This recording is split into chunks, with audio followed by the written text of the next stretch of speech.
But உங்களுக்கு இருந்த அந்த குழந்தைத்தனமான அந்த ஹோம்லி ஃபேஸ்ல நீ வந்து ஹீரோயினா தானே வந்திருக்கணும்.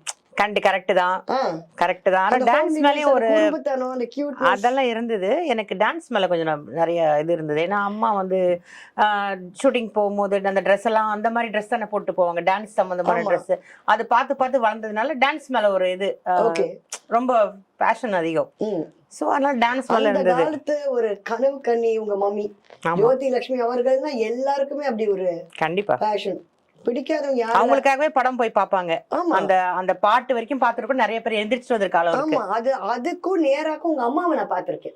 அவ்வளவு ஹோம்லியா அந்த பட்டு புடவை எங்க கட்டிட்டு அந்த பார்த்திருக்கீங்க? ஜீன்ஸ் பார்த்து ரொம்ப வருஷங்களுக்கு முன்னாடி மம்மியை பார்த்திருக்கேன் சில ஓகே ஃபங்க்ஷன்ஸ். Okay okay. நிறைய ஃபங்க்ஷன்ஸ் வருவாங்க. அவார்ட் ஃபங்க்ஷன்ஸ் நிறைய கண்டிப்பா வருவாங்க வருவாங்க. அப்ப பட்டு சேலை தான் கட்டிட்டு ராஜா வருவாங்க. Annamalai yes yes yes yes. அது நேரா பார்க்க அம்மன் மாதிரி இருப்பாங்க. ஆமா, இங்க பார்க்க டோட்டல் கிளாமர்.